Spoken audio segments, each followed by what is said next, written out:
Good afternoon. I'm Joey Manigualt with Georgetown County Parks and Rec. I'm also a certified official with South Carolina for over 20 years. Today, we're going to try and just hit the highlights of rules 5 through 10. We're going to be talking about scoring, live ball, dead ball, out of bounds, throw-ins, free throws, penalties, violations, and technical fouls. And all this is just like a takeoff of Rule 4 definitions. For example, scoring. And one thing about scoring, at the end of the game, ball's in the air,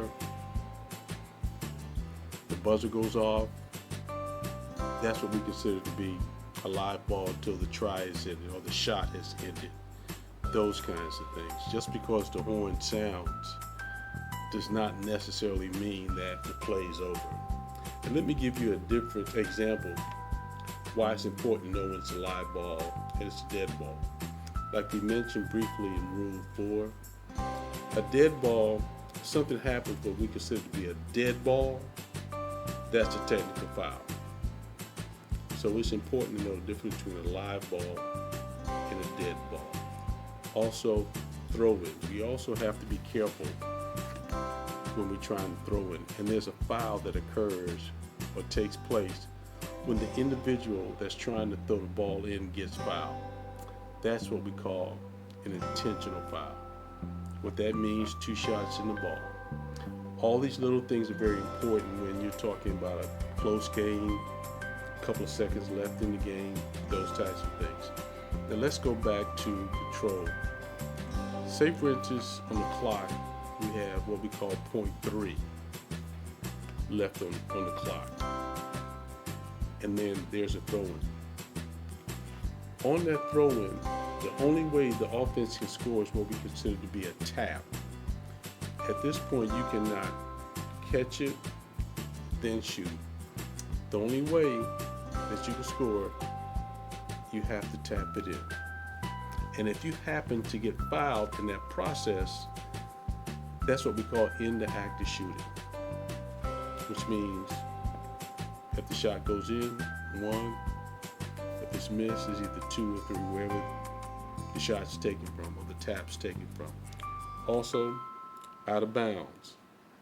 Say for instance there's a loose ball goes in the air, and it crosses the end line or whatever. You can jump from inbounds, catch it, throw it back in, you can call timeout.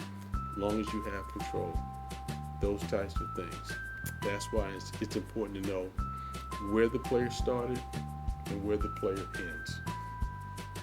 Free throws, 1 point for each free throw that you make. There's multiple shots, as we would say. The ball becomes alive or play continues from whatever happens on that last shot. That means if we have to have a throw-in or what we call another situation where it's a spot throw-in or those types of things. Also, let's talk about violations a little bit. We're talking about your traveling, your pivot foot, those types of things. Pivot foot and knowing how to use your pivot foot is very important. And I hate to say this, back when I played, we didn't have a jump stop. So you athletes, you're coming up with new ways to score, move the ball. And we as officials, we have to watch that. Just like when you're dribbling.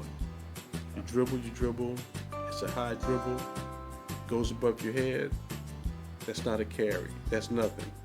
We just call that a high dribble. A carry takes place is when you have the ball right here in the palm of your hand and then you continue again. So sometimes you guys or you players that work on your dribbling skills, you do this, you do that. You do a lot of things with the ball that we as officials have to watch.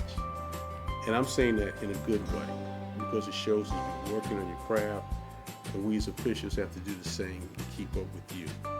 And let's talk about the jump stop for a minute. What that means, you jump, you come down on both feet, and you don't have a pivot foot, so you can shoot, pass, or whatever you need to do. You can either jump again, but you cannot return to the floor with the ball. Violations are also very important. Now let's talk about technical fouls associated with sportsmanship. Say for instance, Georgetown High playing, let's say, St. James. Game's over. St. James wins by 1. The coach from St. James comes up. One of the officials says a few things.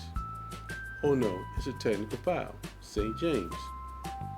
We're going to go back, shoot those free throws, 2 shots. If the player makes it, Georgetown wins. If Georgetown only makes 1, we're going into overtime. See, so you have to be aware. You just can't say anything to an official at any point in time when you feel like, even though the game's over, we are still on the court. Those types of things. Say for instance, you're halftime, whatever the case might be. You say something to an official in the hallway, technical foul, the coach has lost what we call the coaching box. Some coaches use that coaching box, so now you put your team at a disadvantage. Be careful. Technical fouls, you just can't say anything that you want from the bench. Like I said earlier, different officials have different tolerance levels. Just be aware of that. Everybody's an individual. So these technical fouls, those simple things, knowing or not knowing, can really cost you the game. So it's really like the little things that sometimes fans or coaches may not understand. Sometimes as officials, we have to get together to make sure that we get it right. One particular area is what we call a correctable error. You can't come to me 5 minutes after something's happened and say so-and-so was wrong or something had happened. No, it's too late then.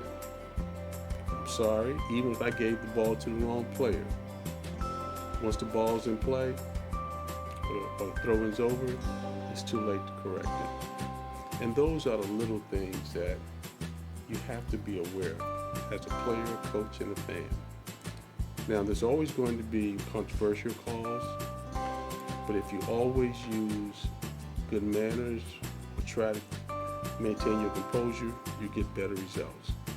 And if you notice sometimes when you come to us as an official, we may agree.